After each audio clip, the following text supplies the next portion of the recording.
Instant energy laddoos ಮಾಡ್ಕೊಳ್ಳೋಣ. ಅದು ಸಹ ಮನೆಯಲ್ಲೇ ಇರೋವಂಥ ವಸ್ತುಗಳಿಂದ. ದುಬಾರಿ ಡ್ರೈ ಫ್ರೂಟ್ಸ್ ಎಲ್ಲ ಏನು ಬೇಕಾಗಿರೋದಿಲ್ಲ. 15 ಮಿನಿಟ್ಸಲ್ಲಿ ಈ ಲಡ್ಡುನ ಮಾಡ್ಕೊಬಿಡ್ಬೋದು. ಮೊದಲಿಗೆ ಇಲ್ಲಿ ರಾಗಿ ರವಾ ಲಡ್ಡುನ ಹೇಗೆ ಮಾಡೋದು ಅಂತ ನೋಡೋಣ.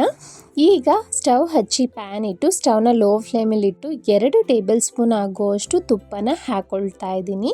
ನಂತರ ಅರ್ಧ ಕಪ್ ಆಗುವಷ್ಟು ಸೂಜಿ ರವೆ, ಉಪ್ಪಿಟ್ಟೆಲ್ಲ ಮಾಡ್ತೀವಲ್ಲ ಆ ರವೆನ ಹಾಕ್ಕೊಂಡು ಚೆನ್ನಾಗಿ ಹುರ್ಕೋಬೇಕು. ಲೋ ಫ್ಲೇಮಲ್ಲೇ ಸುಮಾರು 4ರಿಂದ 5 ನಿಮಿಷಗಳ ಕಾಲ ಹುರ್ಕೋಬೇಕು. ಒಳ್ಳೆ ಘಮ ಬರುತ್ತೆ, ಹಾಗೆ ಲೈಟಾಗಿ ಬಣ್ಣ ಚೇಂಜ್ ಆಗಿರುತ್ತೆ. ಬರೀ ರಾಗಿ ಹಿಟ್ಟಿಂದ ಮಾಡೋದಕ್ಕಿಂತ ಈ ರೀತಿ ರವೆ ಹಾಕ್ಕೊಂಡು ಮಾಡಿದ್ರೆ ಆ ಟೇಸ್ಟು ಟೆಕ್ಸ್ಚರ್ ಎರಡೂ ತುಂಬ ಚೆನ್ನಾಗಿ ಬರುತ್ತೆ.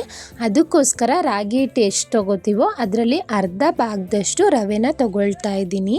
ನಾರ್ಮಲ್ ರವೆ ಉಂಡೆಗಿಂತ ಈ ರೀತಿ ರಾಗಿ ರವೆ ಉಂಡೆ ಒಂದ್ಸಲ ಮಾಡಿ ನೋಡಿ, ಹೆಲ್ತ್ಗೂ ತುಂಬ ಬೆನಿಫಿಟ್ಸ್ ಇದೆ. ಸುಮಾರು 4ರಿಂದ 5 ನಿಮಿಷಗಳ ಕಾಲ ಲೋ ಫ್ಲೇಮಲ್ಲೇ ಹುರಿದ ಮೇಲೆ ಲೈಟಾಗಿ ಬಣ್ಣ ಚೇಂಜ್ ಆಗಿ ಒಳ್ಳೆ ಘಮ ಬರ್ತಿರುತ್ತೆ.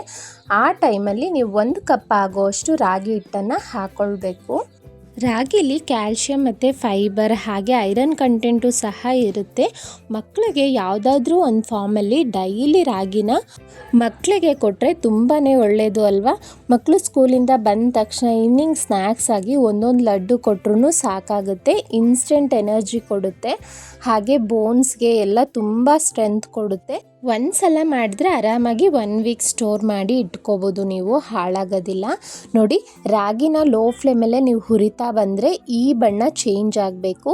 ನನಗಿಲ್ಲಿ ಸುಮಾರು 3ರಿಂದ 4 ನಿಮಿಷ ಹುರ್ಕೊಂಡ್ಮೇಲೆ ಲೈಟಾಗಿ ಬಣ್ಣ ಚೇಂಜ್ ಆಗಿದೆ. ಅರ್ಧ ಕಪ್ ಆಗುವಷ್ಟು ಡೆಸಿಕೇಟೆಡ್ ಕೊಕೊನಟ್ ಪೌಡರ್ ಹಾಕಿದ್ದೀನಿ. ಒಣ ಕೊಬ್ಬರಿ ಬೇಕಾದರೂ ಸೇರಿಸ್ಕೊಂಡು 1-2 ನಿಮಿಷ ಹುರ್ಕೊಂಡ್ರೆ ಆ ಕೊಬ್ಬರಿನೂ ಒಳ್ಳೆ ಟೇಸ್ಟ್ ಕೊಡುತ್ತೆ. ನೋಡಿ, ಈ ರೀತಿ ಆಗಿದ ತಕ್ಷಣ ನೀವು ಸ್ಟವ್ನ ಆಫ್ ಮಾಡಿಕೊಂಡು ಅದೇ ಪಾತ್ರೆಯಲ್ಲಿ ಬಿಡಬೇಡಿ, ಸೀದೋಗ್ಬಿಡುತ್ತೆ ಆ ಬಿಸಿಗೆನೆ. ಬೇರೆ ಪ್ಲೇಟ್ಗೆ ಹಾಕಿ ಆರೋದಕ್ಕೆ ಬಿಟ್ಟಿದ್ದೀನಿ. ಒಂದು ಸ್ವಲ್ಪ ತಣ್ಣಗಾದ್ಮೇಲೆ 1 ಕಪ್ ರಾಗಿಗೆ 1 ಕಪ್ ಆಗುವಷ್ಟು ಬೆಲ್ಲ ತೊಗೊಂಡಿದ್ದೀನಿ. ಈಗ ರಾಗಿ ಹಿಟ್ಟು ಮತ್ತು ಈ ಬೆಲ್ಲನ ಮಿಕ್ಸಿಗೆ ಹಾಕಿ ರುಬ್ಕೋಬೇಕು. ಫ್ಲೇವರ್ಗೋಸ್ಕರ ಒಂದು 4-5 ಏಲಕ್ಕಿ ಸಹ ಹಾಕ್ಕೊಂಡು ರುಬ್ಕೊಂಡಿದ್ದೀನಿ. ಬೆಲ್ಲ ಆದಷ್ಟು ಸ್ವಲ್ಪ ಅಂಟಿನಾಂಶ ಇರೋದು ತೊಗೊಳ್ಳಿ, ಆಗ ತುಪ್ಪ ಜಾಸ್ತಿ ಬೇಕಾಗೋದಿಲ್ಲ.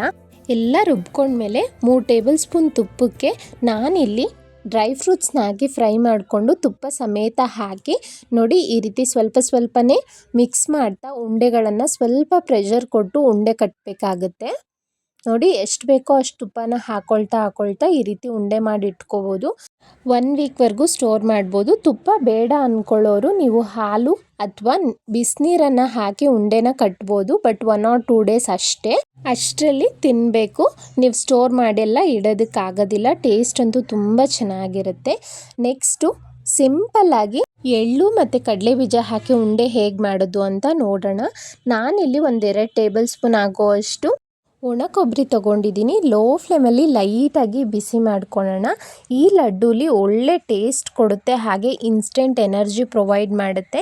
ನಮಗೆ ಒಣ ಕೊಬ್ಬರಿಲಿ good fats and fibre content ತುಂಬಾ ಇರುತ್ತೆ. ಅದಕ್ಕೋಸ್ಕರ ನಾವು ಆರಾಮಾಗಿ ಇದನ್ನು ಯೂಸ್ ಮಾಡ್ಬೋದು.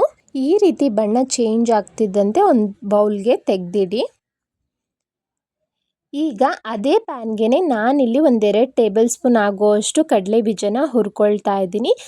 ಲೋ ಫ್ಲೇಮಲ್ಲೇ ಸಿಪ್ಪೆ ಎಲ್ಲ ಅದೇ ಸಪ್ರೇಟ್ ಆಗೋ ತನಕ ಹುರ್ಕೊಳ್ಳೋಣ. ಕಡಲೆ ಬೀಜದಲ್ಲೂ ಅಷ್ಟೇ ನಮ್ಮ ಬಾಡಿಗೆ ಬೇಕಾಗಿರೋ ಅಂಥ ಪ್ರೋಟೀನ್ ಆ್ಯಂಡ್ ಗುಡ್ ಫ್ಯಾಟ್ಸ್ ಇರುತ್ತೆ, ಹಾಗೆ ಇನ್ಸ್ಟೆಂಟಾಗಿ ಎನರ್ಜಿ ಪ್ರೊವೈಡ್ ಮಾಡುತ್ತೆ.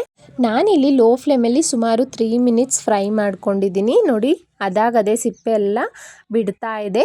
ಈಗ ಇದನ್ನು ತೆಗೆದು ಪಕ್ಕಕ್ಕೆ ಇಟ್ಕೊಳ್ಳಿ. ನಂತರ ಇದಕ್ಕೆ 1 ಕಪ್ ಆಗುವಷ್ಟು ಬಿಳಿ ಎಳ್ಳನ್ನು ಹಾಕೊಳ್ತಾ ಇದ್ದೀನಿ. ನೀವು ಕಪ್ಪೆಳ್ಳು ಬೇಕಾದರೂ ಯೂಸ್ ಮಾಡ್ಬೋದು, ಅದರಲ್ಲಿ ಇನ್ನೂ ಯಥೇಚ್ಛವಾಗಿ ಐರನ್ ಕಂಟೆಂಟ್ ಇರುತ್ತೆ ಕಪ್ಪೆಳ್ಳಲ್ಲಿ. ನಾನು ಮನೆಯಲ್ಲಿ ಬಿಳಿ ಎಳ್ಳು ಇತ್ತು ಅಂತ ಇದನ್ನೇ ಯೂಸ್ ಮಾಡ್ತಾ ಇದ್ದೀನಿ. ಇದರಲ್ಲಿ ಕ್ಯಾಲ್ಶಿಯಮ್ಮು ಅಷ್ಟೇ ತುಂಬಾ ಇರುತ್ತೆ. ಜಸ್ಟ್ 2ರಿಂದ 3 ನಿಮಿಷ ಫ್ರೈ ಮಾಡಿದ್ರೆ ಸಾಕು. ಲೈಟಾಗಿ ಈ ರೀತಿ ಬಣ್ಣ ಚೇಂಜ್ ಆಗಬೇಕು ಅಷ್ಟೇ. ತುಂಬ ಹುರಿದ್ಬಿಟ್ರೆ ನಿಮಗೆ ಕಹಿ ಬಂದ್ಬಿಡುತ್ತೆ. ಅದೇ ಪ್ಯಾನಲ್ಲಿ ಬಿಡದೆ ಒಂದು ತಟ್ಟೆಗೆ ಹಾಕಿ ಆರೋದಕ್ಕೆ ಬಿಡಿ. 1-2 ಟೇಬಲ್ ಸ್ಪೂನ್ ಎಳ್ಳನ್ನು ಪಕ್ಕಕ್ಕೆ ಎತ್ತಿಟ್ಟಿದ್ದೀನಿ. ಈಗ ಮಿಕ್ಸಿ ಜಾರ್ಗೆ 1-3 ಏಲಕ್ಕಿ, ಡ್ರೈ ಕೊಕೊನಟ್ಟು ಮತ್ತು ಹುರಿದಿರೋ ಅಂಥ ಎಳ್ಳನ್ನು ಹಾಕ್ಕೊಳ್ತಾ ಇದ್ದೀನಿ. 1 ಕಪ್ ಎಳ್ಳಿಗೆ 1 ಕಪ್ ಆಗುವಷ್ಟು ಬೆಲ್ಲ ಪರ್ಫೆಕ್ಟಾಗಿರುತ್ತೆ. ಸ್ವಲ್ಪ ಜಿಡ್ಡಿನಾಂಶ ಇರುವಂಥ ಬೆಲ್ಲ ತೊಗೊಂಡ್ರೇ ನಮಗೆ ಉಂಡೆ ಕಟ್ಟಬೇಕಾದ್ರೆ ತುಂಬ ಈಸಿ ಆಗುತ್ತೆ. ಇದನ್ನು ರುಬ್ಕೊಳ್ಳೋಣ. ಎಳ್ಳಲ್ಲಿರೋ ಅಂಥ ಎಣ್ಣೆ ಅಂಶ ರಿಲೀಸ್ ಆಗಿರುತ್ತೆ. ಹಾಗೆ ನಾವು ಬೆಲ್ಲ ಹಾಕಿರೋದ್ರಿಂದ ಆರಾಮಾಗಿ ಉಂಡೆ ಕಟ್ಬೋದು. ನೋಡಿ ನಾನು ಈ ರೀತಿ ಉಂಡೆ ಮಾಡಿದಾಗ ಉಂಡೆ ಆರಾಮಾಗಿ ಬರುತ್ತೆ. ಈಗ ಕಡಲೆ ಬೀಜ ಹುರ್ಕೊಂಡಿದ್ವಲ್ಲ ಅದನ್ನು ಕುಟ್ಬಿಟ್ಟು ಸೇರಿಸ್ತಾ ಇದ್ದೀನಿ. ಅಲ್ಲಲ್ಲಿ ಬಾಯಿಗೆ ಸಿಕ್ಕಾಗ ಚೆನ್ನಾಗಿರುತ್ತೆ. 1-2 ಟೇಬಲ್ ಸ್ಪೂನ್ ಎಳ್ಳು ಎತ್ತಿಟ್ಟಿದ್ರಲ್ಲ ಅದನ್ನು ಸಹ ಇಲ್ಲೇ ಹಾಕೊಳ್ಳಿ.